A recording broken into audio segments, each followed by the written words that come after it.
tensions exploded on Capitol Hill as a fiery Senate hearing took a dramatic turn. Senator Michael Bennet lashed out at Treasury Secretary nominee Scott Bessent, shouting, "You can't sit here and lie," all over a staggering $2.4 trillion deficit plan. What pushed the senator to his breaking point? And what's really behind this controversial proposal that's causing shockwaves through Washington? Stay with us. The full story is just beginning. 95% of our viewers are not subscribed. It's free, and it means a lot to us. Just hit the subscribe button and stay tuned. Thank you for your support. Thank you, Mr. Chairman. Thank you, Mr. Secretary, for coming in today, and thanks for having this hearing.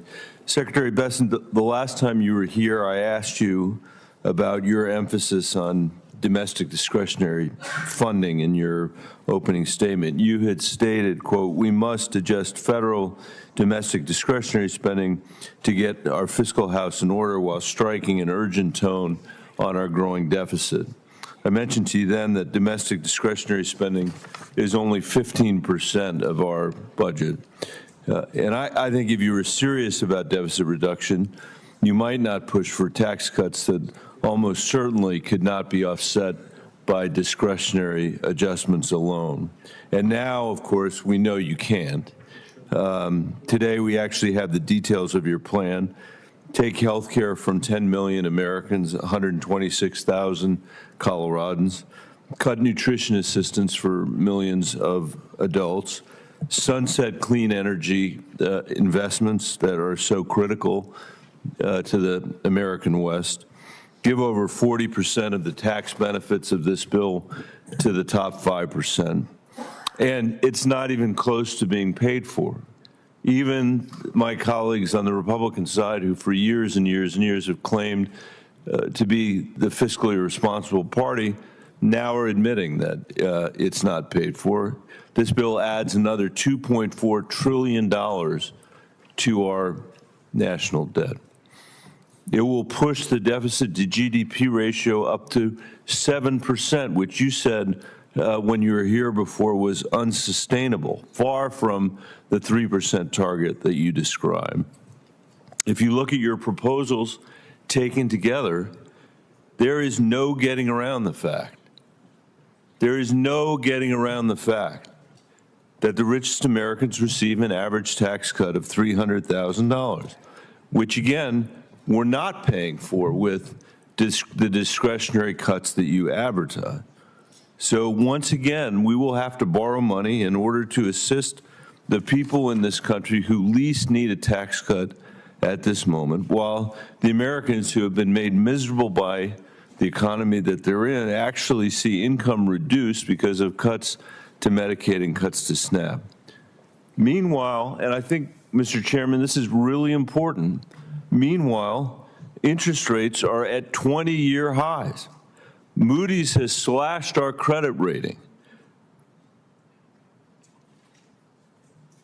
because of the fiscal irresponsibility of this administration.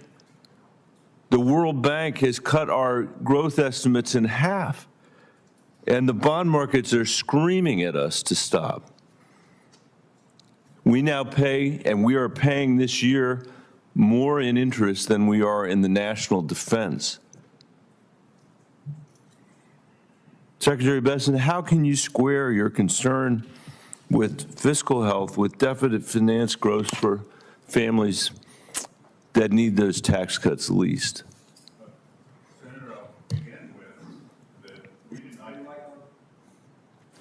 we did not get here. We inherited this fiscal situation that I believe. Well, you inherited from Donald Trump, who was here. You did, Mr. Bessent. No, yes, sir. you did, Mr. Bessent. You inherited from Donald Trump.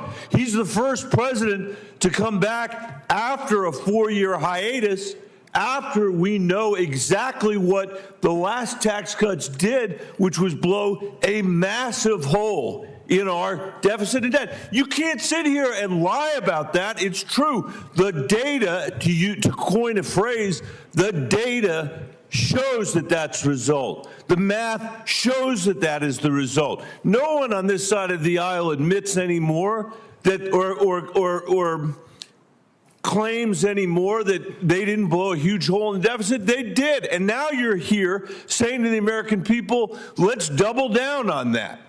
We're going to give tax cuts for the wealthy. We are going to give tax cuts again to the wealthiest people in America, and we are going to finance it on the backs of the sons and daughters of teachers and firefighters and police officers all over this country, because we can't pay for it. Because the Treasury Secretary discovered somehow that domestic discretionary spending is only 15% of the budget, and therefore you can't balance it there. Well, sir, we had a referendum on November 5th. You certainly did. I agree with policies. Your side lost. I agree with that. And a higher decibel level. And I'm a rare Democrat who doesn't blame Donald Trump for winning. I'm sad he won. I don't blame him for winning. But don't come here. In your statements, go ahead. They have veracity. Go ahead, Mr. Secretary. What? Higher decibel level does not give your statements more veracity.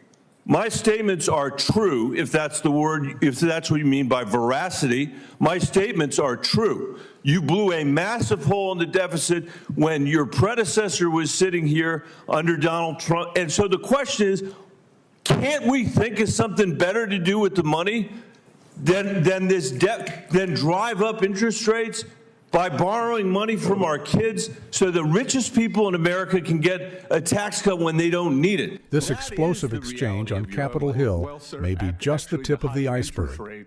Is this the start of a major shift in America's economic policy? We want to hear what you think. Drop your thoughts in the comments. And don't forget to subscribe to the channel for the latest updates and in-depth analysis from Washington. Stay tuned. There's much more to come.